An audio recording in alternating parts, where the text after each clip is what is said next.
Hi, John here again for itsidiomatic.com, where you can learn to grow your English language in context. So, what do I mean by in context? Here's a copy of some short stories by the American author Ernest Hemingway in German translation. And I bought that years ago in Frankfurt, Germany. And when I bought it, the bookshop owner said to me, I know exactly why you want that, because the language is absolutely clear, and it absolutely is. Hemingway's stories are terrific, but the advantage to them for the language learner is that the language is so clear. If you know the words, you're going to get the meaning in pretty short order. There's lots of other good writers around, but perhaps their diction or sentence structure is a little complicated for the intermediate learner. Not so here. So, strong recommendation for the intermediate learner. How do I teach in context? What I do is that I provide the student with a text of one sort or another, perhaps a story or a poem, perhaps one of my own writings. And I'll ask the student to read with me, and as we go through, we'll pull it apart line by line for the new words, the new language, the new grammar, and I'll give you an example of what I mean by that.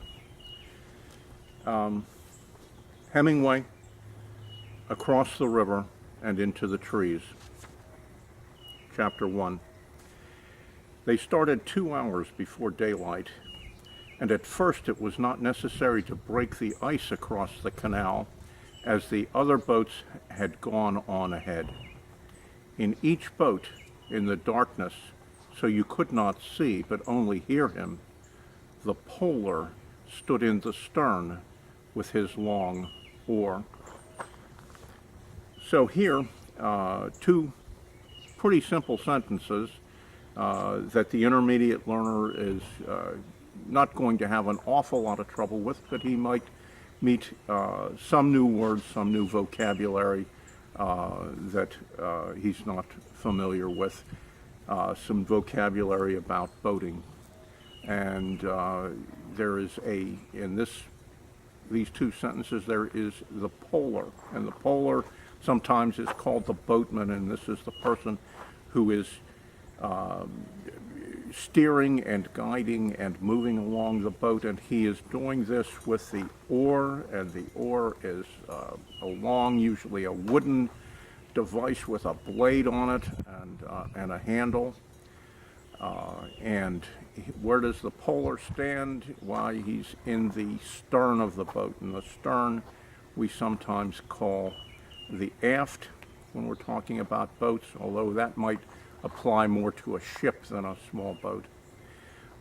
And boats have bows, that is the front of the boat, or sometimes called the prow of the boat. So we've learned quite a bit of new language there about boats. And this incident happens at 2 hours before daylight. And here we're talking about the dawn, when the sun rises and it begins to become light. So that's how we would proceed.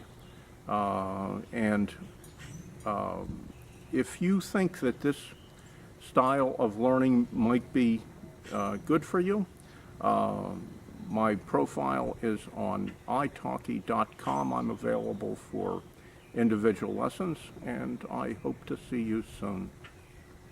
Bye now.